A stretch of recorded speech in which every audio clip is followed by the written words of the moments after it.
आना मुझे बेहद अच्छा लगा है।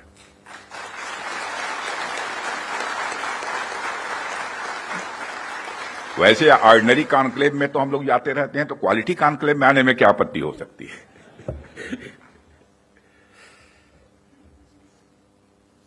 साथियों, सबसे पहले तो मैं हमारी आर्म्ड फोर्सेज ने कल जो कार्रवाई की है,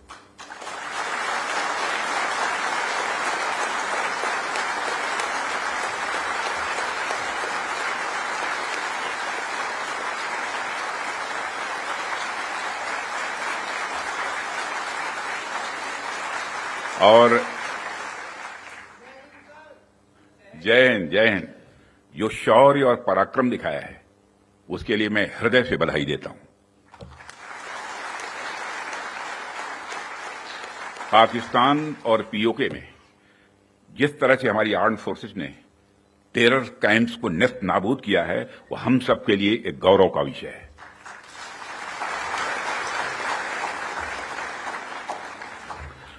साथियों, आप सभी नेशनल क्वालिटी कॉन्क्लेव का आयोजन ये आपका चल रहा है। क्वालिटी की क्या भूमिका होती है, यह क्या रोल अदा करती है, इसका नमूना हमने कल देखा।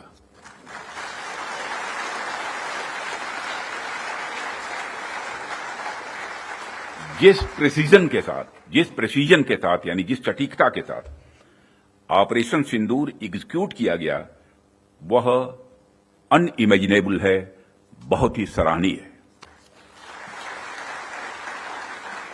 इसमें 9 टेररिस्ट कैंप्स तबाह हुए और अच्छी खासी संख्या में आतंकी मारे गए।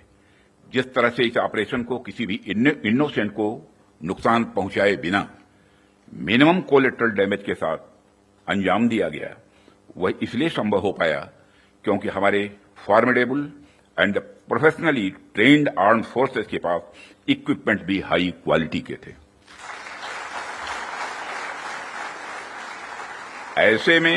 ऐसे में इस क्वालिटी कॉन्क्लेव को मैं बड़े महत्वपूर्ण कॉन्क्लेव के रूप में देखता हूं। मैं इस आयोजन के लिए डिपार्टमेंट ऑफ डिफेंस प्रोडक्शन और इनके secretary defence production Shri Sanjeev Kumar को भी हार्दिक बधाई देता हूं, और क्वालिटी एश्योरेंस ऑर्गेनाइजेशंस को भी मैं बधाई देता हूं। साथियों, अभी मैं इस कॉन्क्लेव की थीम देख रहा था, fast tracking of quality assurance through integrated approach and technology enabled processes. आपकी यह थीम मुझे बेहद अच्छी ही नहीं लगी, बल्कि दिलचस्प भी लगी, इंटरेस्टिंग लगी। वैसे भी पूरी दुनिया में इसमें बड़ी तेजी से डिसरप्टिव चेंजेस हो रहे हैं, और खासकर डिफेंस सेक्टर में तो लगातार नए नए ट्रांसफॉर्मेशंस ये देखने को मिल रहे हैं। ऐसे में क्वालिटी असेसमेंट को फास्ट ट्रैक करना न सिर्फ रेलेवेंट है, बल्कि मैं समझता हूं यह समय की मांग है। उन चेंजेस को देखते हुए यह थीम अपने आप में बहुत ही रेलेवेंट हो जाती है। इतनी इंटरेस्टिंग और रेलेवेंट थीम रखने के लिए भी मैं आप सबको बधाई देता हूं। साथियों, अक्सर मुझे आर्म्ड फोर्सेस के अलग अलग कार्यक्रमों में प्रायः जाने का अवसर मिलता है। रिसर्च एंड डेवलपमेंट ऑर्गेनाइजेशंस के इवेंट्स में जाने का भी अवसर मिलता रहता है। प्राइवेट सेक्टर द्वारा आयोजित कार्यक्रमों में भी मैं प्रायः जाता ही रहता हूं, परंतु आज का यह जो मंच है, यह अपने आप में बड़ा अलग है और एक विशिष्ट मंच है। मैं ये देख रहा हूं कि यहां कई सारे लोग हैं जो अलग अलग फील्ड्स में महारत जिन्होंने हासिल की है, महारथी बैठे हैं यहां। इसलिए मुझे लगता है कि आज की हमारी बातचीत भी कई मायनों में विशेष होने वाली है। साथियों, इस क्वालिटी कॉन्क्लेव की महत्ता और आवश्यकता पर तो मैं आगे चर्चा करूंगा ही, परंतु पहले मैं आपको कुछ ऐसे बिंदुओं से, कुछ ऐसे पॉइंट से अवगत कराना चाहूंगा जो हमारी सरकार की प्रायोरिटीज से जुड़े हुए हैं। 2014 में माननीय प्रधानमंत्री जी के नेतृत्व में हमारी सरकार आने के बाद प्रधानमंत्री जी ने हमें एक अत्यंत महत्वपूर्ण सूत्र प्रदान किया। उन्होंने शुरुआत में ही डिफेंस प्रोडक्शन सेक्टर के इम्पावरमेंट पर विशेष बल दिया उन्होंने जो सूत्र दिया उसके पीछे की फिलॉसफी थी डिफेंस सॉवरेंटी। डिफेंस सॉवरेंटी का मतलब कि जब तक कोई देश अपनी डिफेंस नीड्स में कैपेबल तथा सेल्फ रिलायंट नहीं होता तब तक उसकी आजादी पूरी तरह से नहीं मानी जा सकती। जब तक हम अपनी सुरक्षा के लिए इंपोर्ट पर डिपेंडेंट रहेंगे तब तक कहीं न कहीं हमारी आत्मशक्ति में अधूरापन रहेगा ही। अगर हम अपने हथियार और रक्षा उपकरण विदेशों से खरीदते हैं तो इसका मतलब है कि हम अपनी सुरक्षा को आउटसोर्स कर रहे हैं और उसे किसी और के भरोसे छोड़ रहे हैं। यह बात लॉन्ग रन में सही नहीं हो सकती।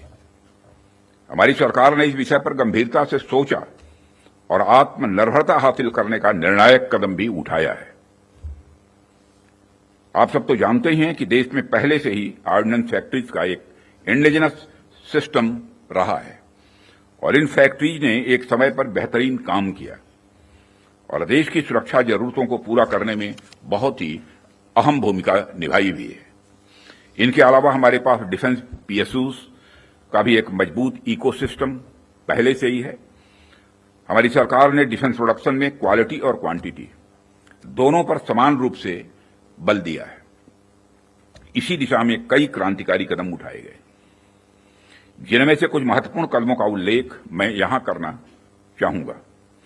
ऑर्डिनेंस फैक्ट्रीज का कॉर्पोरेटाइजेशन उनमें से एक अत्यंत महत्वपूर्ण कदम रहा है, जिसे हमने इंश्योर किया ताकि कम समय में ही डिफेंस प्रोडक्शन में व्यापक सुधार हो सके। यहां मैं जरूर बताना चाहूंगा कि ऑर्डिनेंस फैक्ट्रीज का कॉर्पोरेटाइजेशन हमारे लिए कोई बहुत सरल प्रक्रिया नहीं थी।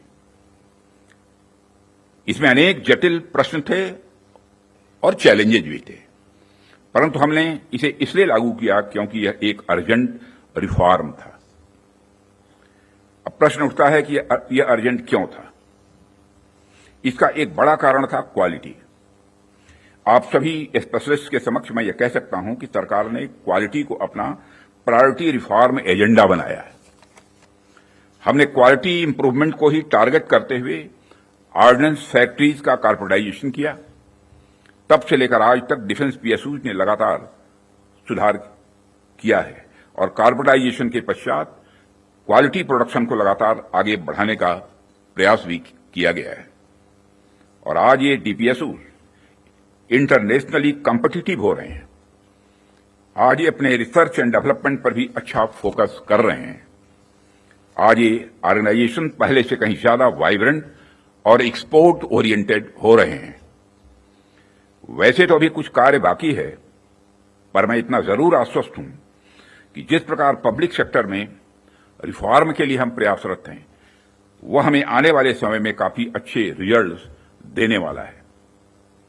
साथियों, पब्लिक सेक्टर के डेवलपमेंट के पीछे हमारा एक ही उद्देश्य भी रहा है कि एक healthy competitive private defence ecosystem का विकास किया जाए, जो अपनी क्वालिटी के माध्यम से देश की सुरक्षा को और अधिक मजबूत बनाए। जैसा कि हम सभी जानते हैं कि क्वालिटी को लेकर प्राइवेट सेक्टर की अपनी एक अच्छी खासी इमेज होती है। किसी भी क्षेत्र में प्राइवेट सेक्टर अपनी गुणवत्ता के लिए जाना जाता है। आज चाहे बड़े प्लेटफॉर्म्स हों या सिस्टम्स, एमएसएमईज हों या स्टार्टअप्स, हमने ऐसा प्राइवेट इंडस्ट्रियल बेस तैयार किया है जो देश के डिफेंस सेक्टर के विकास में सक्रिय भागीदार बन रहा है और उसे सशक्त कर रहा है। आज रिलीज होने वाले इंडस्ट्री 4 को भी मैं इसी संदर्भ में देख रहा हूं। यह निश्चित रूप से हमें स्मार्ट मैन्युफैक्चरिंग के एक ऐसे एरा में ले जाएगा जहां से हमारे लिए कई नए डायमेंशंस खुलेंगे। इसी तरह जो दूसरे मैनुअल्स आज रिलीज हो रहे हुए हैं, जो एमओयू साइन हुए हैं, उनको भी मैं इसी कंटेक्स्ट में देखता हूं। ये सभी प्रयास केवल सरकार के प्रयास नहीं हैं, बल्कि आप सभी का मिला जुला प्रयास इसमें शामिल है, इसीलिए यह संभव हो पा रहा है। साथियों, जैसा कि आप सभी जानते हैं, आज की दुनिया में सिर्फ प्रोडक्ट नहीं बल्कि एक मजबूत ब्रांड वैल्यू भी जरूरी है।